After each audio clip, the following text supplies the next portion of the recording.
மீனா அவங்க பூக்கடை ஃப்ரெண்ட்ஸ் கிட்ட சீதாவோட காதல் விஷயத்தையும் முத்து அதில் பிரச்சனை பண்ணுற விஷயத்தையுமே சொல்ல. ஆனால் அவங்களோ முத்து இப்படி தான் கோவப்பட்டுக்கிட்டே இருப்பாங்க. ஆனால் அதெல்லாம் கொஞ்சம் நல்லா சரியாக போயிடும், நீ மட்டும் இந்த சம்மந்தத்தை விட்டுறாத. ஏன்னா இந்த மாதிரியான ஒரு வாழ்க்கை அமையறதுக்கு சீதா மட்டும் இல்லை, உங்களோட குடும்பமே கொடுத்து வச்சிருக்கணும். அதனால இந்த விஷயத்துல கொஞ்சம் பார்த்து பண்ணணும்னு சொல்ல. சீதா வாழ்க்கை நல்லா இருக்கும்னா நான் என்ன வேணாலும் பண்ணுவேன்னு சொல்லிட்டு மீனா முத்துவை எப்படி சமாதானப்படுத்தலாம்னு யோசிச்சுக்கிட்டு இருக்கா. அதே சமயம் முத்துவும் சவாரி வந்தா கூட அதுக்கு போகாம இருக்கிறத பார்த்த அவங்களோட ஃப்ரெண்ட்ஸுமே முத்துக்கிட்ட என்ன விஷயம்னு கேட்க முத்துவு சீதாவோட காதல் விவகாரத்தை சொல்றாங்க. அதே சமயம் மீனாவும் அவளுக்கு சப்போர்ட்டிவா இருக்கிறதா சொல்ல. முத்துவோட ஃப்ரெண்ட்ஸுமே காதலுக்கு தான் நீ எதிரியா இருக்க மாட்டிய, அப்புறம் என்ன சீதாவுக்கு அந்த பையன் கூடிய கல்யாணம் பண்ணி வைக்க வேண்டியதானு கேட்க. ஆனா முத்துவோ அவ காதலிக்கிறது பிரச்சனை இல்லை, யார காதலிக்கிறான்றதா பிரச்சனை, அவ வேற யாரையும் காதலிக்கல, என் மேல அப்பப்ப பிரச்சனை பண்ணி வம்பிழுத்துட்டே இருப்பான்ல அந்த அருண், அந்த போலீஸ்காரன், அவனை தான் சீதா காதலிச்சுக்கிட்டு இருக்கா. அதனாலதான் நான் சீதாவுக்கு ஒரு நல்ல இடத்துல கல்யாணம் பண்ணி வைக்க போறேன்னு சொல்ல. இதை கேட்டுட்டு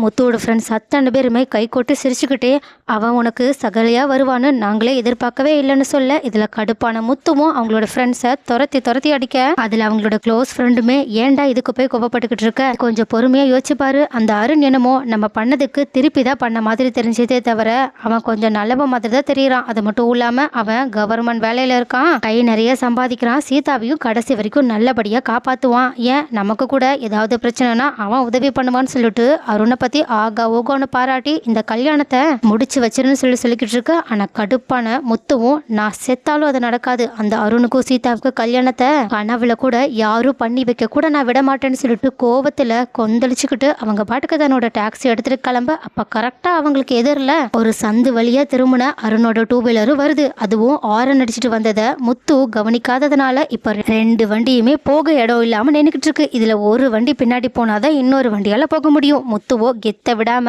போ, நீ பின்னாடி போ, காரன் தான் முன்னாடி போகணும்னு சொல்ல. ஆனா அருணும் அதை விட அதிகமான கெத்தோட நான் தான் முதல்ல வந்தேன், நீ பின்னாடி வண்டி எடுன்னு சொல்லிட்டு தன்னோட ஹெல்மெட் எடுத்து தன்னோட வண்டி மேல வச்சுட்டு கையை கட்டி முத்துவை முறைச்சு பார்த்துக்கிட்டு இருக்க. முத்துவோ நீ எவனா இருந்தாலும் எனக்கு கவலையே இல்லடா, நீ என்ன பண்ணணுமோ பண்ணிக்கூடாதுன்னு சொல்லிட்டு அதே மாதிரியே கெத்தோட காரை விட்டு இறங்காம உட்காந்துருக்காங்க. ஸோ கைஸ் மறுபடியுமே இவங்க 2 பேரும் பிரச்சனை பண்ணி ஒருத்தருக்கு ஒருத்தர் மோதிக்க ஆரம்பிச்சிட்டாங்க. ஸோ இந்த 2 பேருக்கு நடுவுல சீதாவும் மீனாவும் தான் இப்ப சிக்கி தவிக்க போறாங்கன்ற விஷயம் மட்டும் நமக்கு நல்லா புரிய வருது. பட் இவங்க 2 பேரும் கூடி சீக்கிரம் க்ளோஸ் ஃப்ரெண்டா ஆயிடுவாங்கன்னு யாரெல்லாம் நினைக்கிறீங்கன்றத கமெண்ட்ல சொல்லுங்க.